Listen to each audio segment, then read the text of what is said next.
Hi guys, welcome to my YouTube channel. Thank you for joining me. Today I'm going to show you how to create an orb picture. They can be a lot of fun, but I warn you they can be really addictive. They work with just about any photo, but what you need to remember is that what starts off around the outside edge of the picture ends up in the centre of the orb. And whatever's in the centre of the picture ends up around the edge of the orb. So that might affect the photos you choose to try this technique on. Let's find some pictures and give it a go. So let's start with this picture which I took in Tuscany a few years ago. I think this lends itself quite well to the polar coordinates technique or orb technique, whatever you want to really call it, because the shutters are quite close to the edge of the frame, so they become quite dominant in the final image. And the lamp, although part of it's near the edge, part of it's sort of a little bit in, and it just ends up looking wonderfully distorted. Now the polar coordinates technique creates ideally a circular orb, and it works far better with square pictures. That doesn't mean by any means that you've got to shoot square pictures or crop your pictures square, because it really doesn't matter how distorted you make your image. And what we're going to do here is we're going to go up to image here, drop down to image size, and you'll see here that this particular photo, it's only a small one, is 1556 pixels wide by 2000 pixels high. You'll also notice here there's a little link which is disconnected from width and height. Normally it will come like that, so if you change the width, the height will change automatically.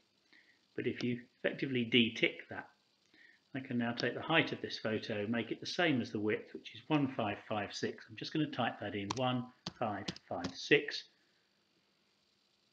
and click on OK, and you will see that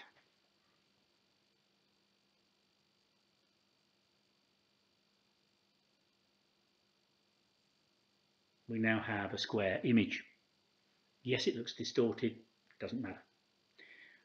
I'm going to duplicate this background layer just to give me a layer to work on. It's not something I do with many of my photos, but it does work best with this technique. So Control and J for duplicate, always remember that.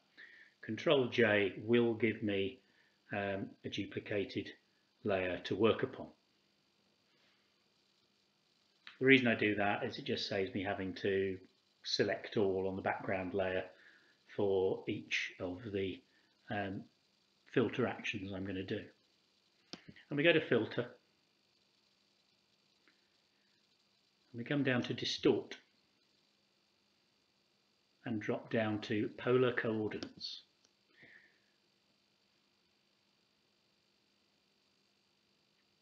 Right, there are two ways polar coordinates work, and I'm not going to begin to explain them here. Rectangular to polar and polar to rectangular. I don't know. Start with polar to rectangular. The only way I remember which one to start with and which one to do second is that P comes before R in the alphabet. So you do that one first and you do this one after. So polar to rectangular, click on OK. That'll get on with distorting and swirling everything around a bit for us, and we'll get something that looks like this. The next stage, and this is a really important part, is you click on Edit, you go down to Transform, and you turn that picture upside down. You rotate it 180 degrees.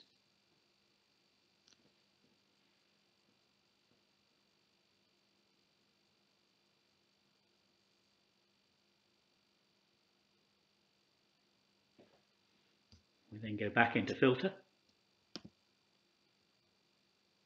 We go back into Distort. And we drop down to Polar Coordinates again. And this time, instead of doing polar to rectangular, we do rectangular to polar. Click on OK. And we end up with this picture, which I kind of love the distortion on it.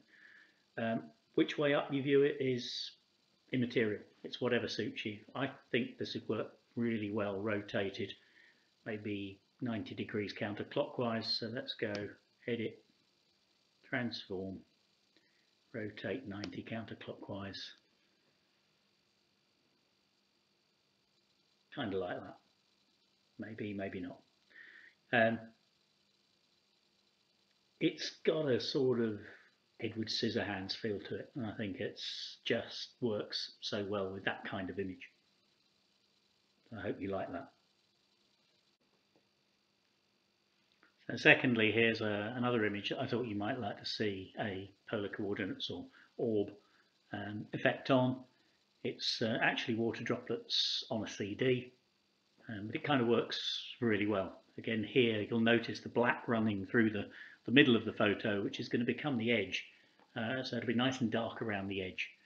I'm just going to let the program run without talking over it this time, so you can follow it and see the end result.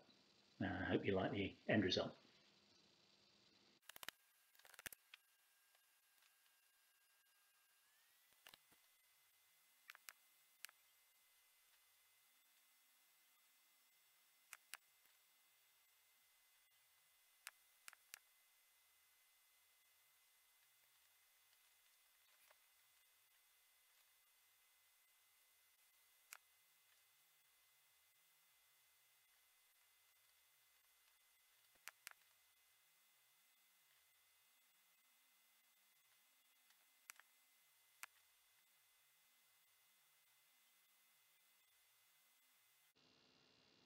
So there we have a second orbs picture.